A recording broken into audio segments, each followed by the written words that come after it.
السلام عليكم ورحمة الله وبركاته. الرحمن الرحيم. إن الحمد لله نحمده ونستعينه ونستغفره ونستهديه ونعوذ بالله تعالى من شرور أنفسنا ومن سيئات أعمالنا. من يهده الله فلا مضل له ومن يضلل فلا هادي له، وأشهد أن لا إله إلا الله وحده لا شريك له، وأشهد أن سيدنا محمدا عبده ورسوله صلى الله عليه وعلى آله وأصحابه أجمعين. ما بعد، الحضور الكريم، السادة المشايخ والسادة الضيوف، مرحبا وأهلا وسهلا بكم، وجزاكم الله كل خير على المجيء وعلى إتاحة هذه الفرصة لنا ولغيرنا.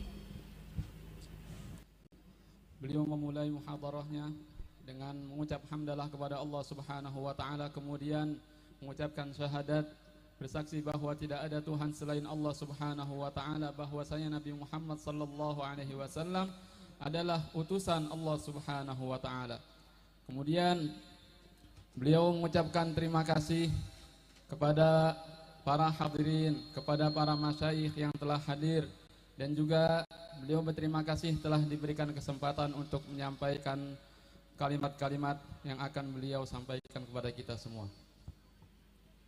في ذكرى الاحتفال بمولد النبي صلى الله عليه وسلم التي تتكرر في هذا البلد كثيرا، فقط نريد أن نأخذ بعض المواقف من حياة النبي صلى الله عليه وسلم حتى تكون بين أعيننا، ليفعل كل منا من هذه المواقف قدر طاقته اتساء واقتداء بالنبي صلى الله عليه وسلم. فإن علامة حبه صلى الله عليه وسلم هو اتباعه صلى الله عليه وسلم في الأقوال والأفعال والقصود. يقول الله عز وجل: قل إن كنتم تحبون الله فاتبعوني يحببكم الله. فاتباع النبي صلى الله عليه وسلم أمارة حب الله، ومن أحب الله عز وجل أحب نبيه صلى الله عليه وسلم. أما من يكثر من الكلام في مدح النبي صلى الله عليه وسلم غير أن يكون قلبه مشغولا بحبه صلى الله عليه وسلم واتباعه، فكلام بلا معنى كجسد بلا روح.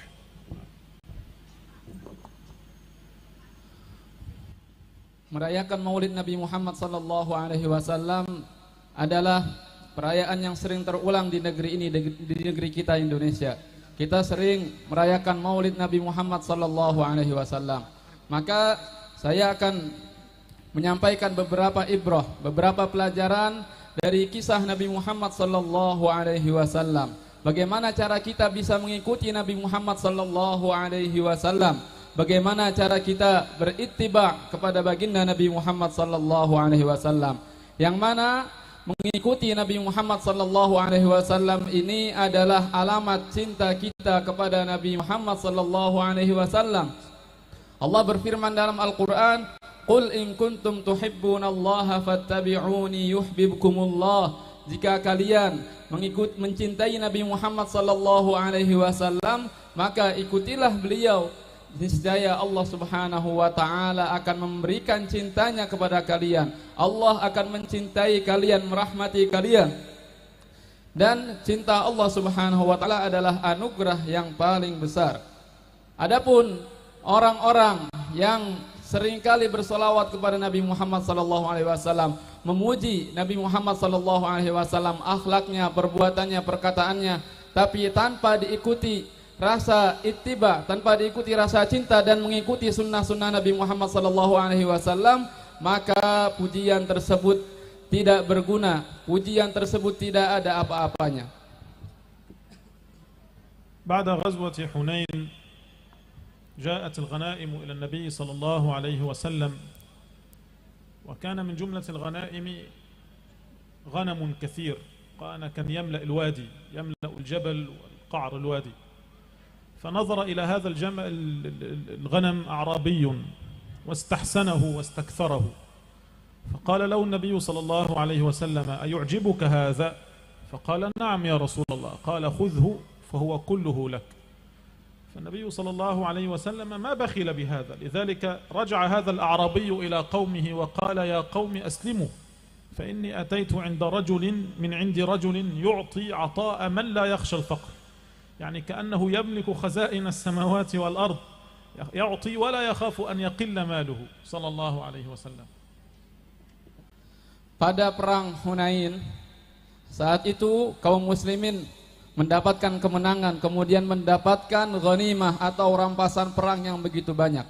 Di antara ghanimah atau rampasan perang tersebut adalah kambing-kambing yang banyak sekali yang memenuhi di antara dua gunung. Kambing tersebut begitu banyaknya dari rampasan perang. Kemudian ada satu orang A'rabi atau orang Badui. Orang Badui tersebut ditanya oleh Nabi Muhammad SAW, apakah engkau senang jika aku memberikan kambing-kambing yang begitu banyak ini kepadamu, wahai A'rabi? Kemudian orang Badui tersebut menjawab Nabi Muhammad SAW dan berkata, iya ya Rasulullah, aku bakalan senang jika memiliki begitu banyak kambing dari rampasan perang ini. Akhirnya Nabi Muhammad SAW memberikan kambing tersebut kepada orang Badui itu. Nabi Muhammad SAW tidaklah pelit. Nabi Muhammad SAW sangatlah dermawan. Nabi Muhammad berinfak, bersedekah tanpa takut akan kefakiran. Kemudian orang Badui tersebut setelah mendapatkan ghanimah atau kambing yang banyak menyeru kaumnya untuk masuk Islam. Lihatlah, Nabi Muhammad SAW telah memberiku begitu banyak kambing, maka kalian masuklah ke dalam Islam. Begitulah yang dikatakan oleh orang Badui tersebut. وفي هذه الغزوة أيضا أعطى رسول الله صلى الله عليه وسلم الأقرع بن حابس وحسين بن عيينة وغيرهما نعما كثيرا. في بعض الروايات أنه أعطى الأقرع بن حابس 100 من الإبل. هذا مال كثير جدا حتى خاف كثير من الناس ألا يأخذوا، لأن رسول الله يعطي فلان وفلان ويعطي عطاء كثيرا، فتبعوا رسول الله صلى الله عليه وسلم واقتربوا منه في اتباعه حتى ألجوه إلى شجرة شوك وعلق بها رداؤه، وكانوا يتكاثرون عليه طلبا في العطاء، فقال لهم رسول الله صلى الله عليه وسلم والله ما من شيء جاءني إلا أعطيتكموه ثم لا تجدونني بخيلا ولا كذوبا ولا جبانا، وأعطاهم كل شيء صلى الله عليه وسلم.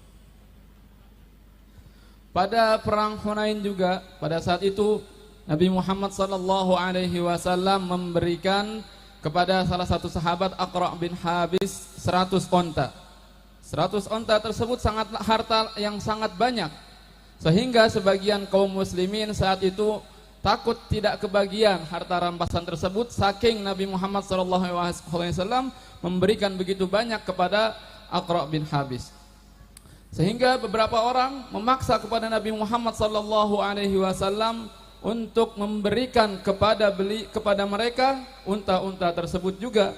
Akan tetapi Nabi Muhammad SAW menolak, karena Nabi Muhammad SAW pernah juga memberikan kepada kalian begitu banyak harta rampasan perang.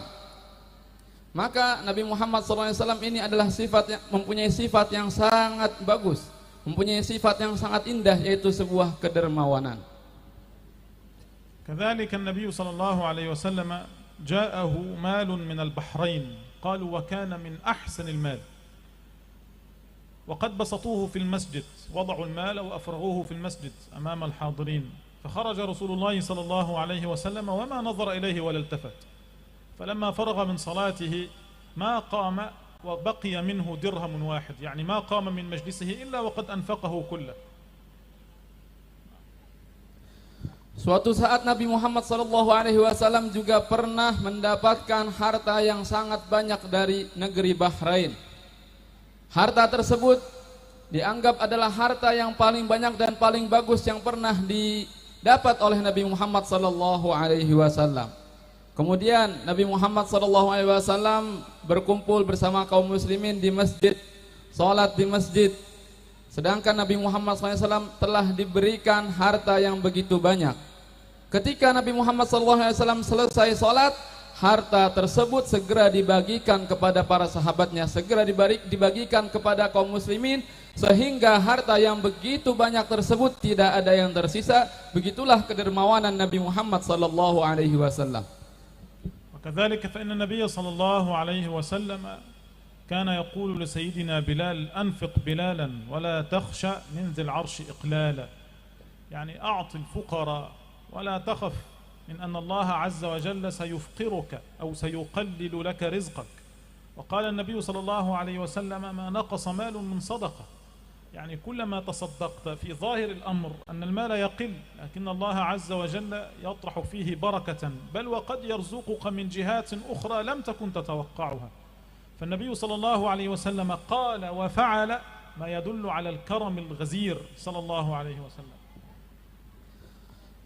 Nabi Muhammad SAW saat itu pernah bersabda bahwasanya berikanlah harta, berinfaklah kepada Sayyiduna Bilal.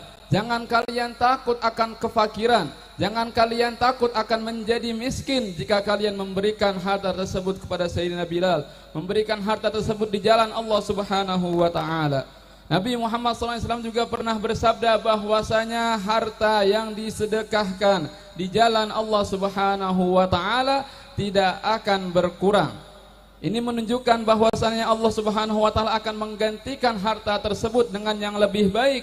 Bukan dengan harta saja, akan tetapi lebih dari itu Allah Subhanahu wa Ta'ala akan memberikan kita ketentraman.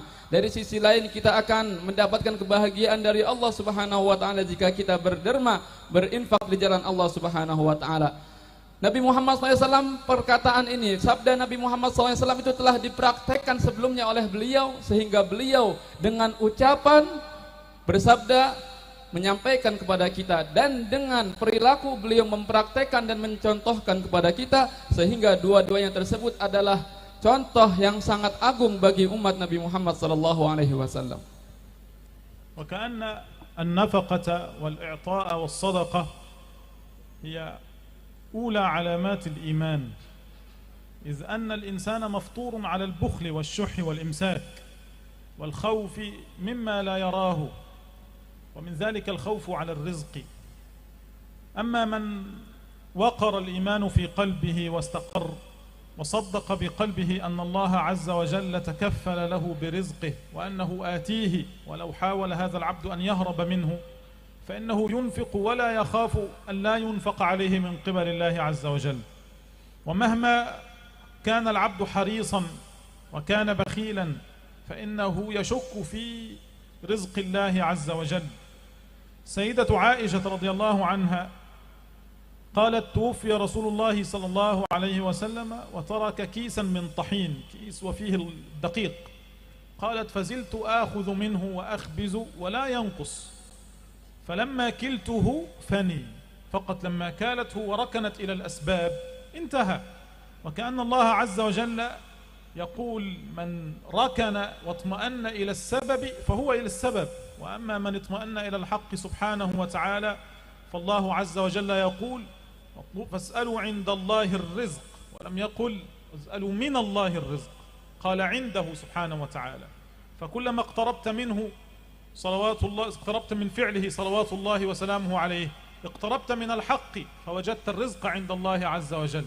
نعم.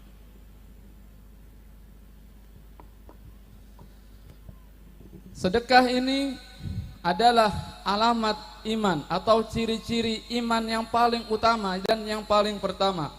Mengapa demikian? Karena jika seseorang itu sudah bersedekah, sudah berinfak, berderma di jalan Allah Subhanahu wa Ta'ala, maka ia telah menghilangkan dari dirinya rasa takut akan kefakiran, rasa takut akan tidak punya rezeki, rasa takut akan menjadi fakir.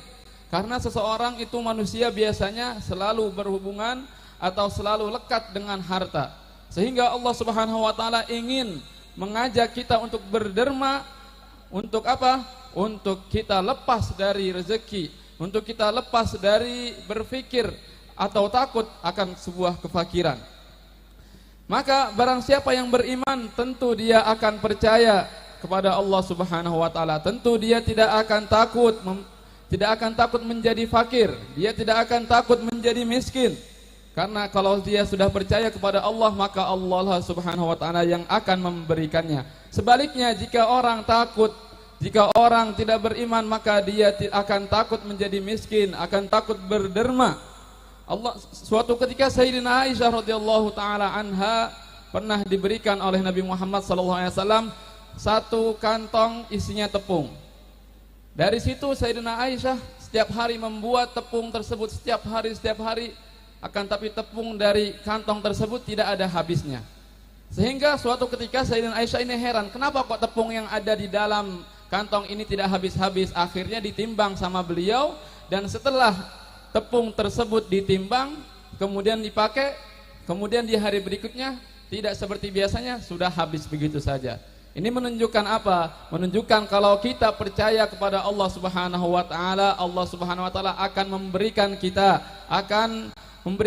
rezeki yang begitu banyak. Akan tapi kalau kita sudah hatinya terikat dengan dunia, dengan rezeki tersebut, maka Allah Subhanahu wa taala akan mencabut nikmat tersebut dari kita. Allah berfirman, "Fas'alu 'indallahir rizqa." Maka mintalah rezeki yang ada di sisi Allah Subhanahu wa taala. Inda ini menunjukkan bahwasanya rezeki itu milik Allah Subhanahu wa taala.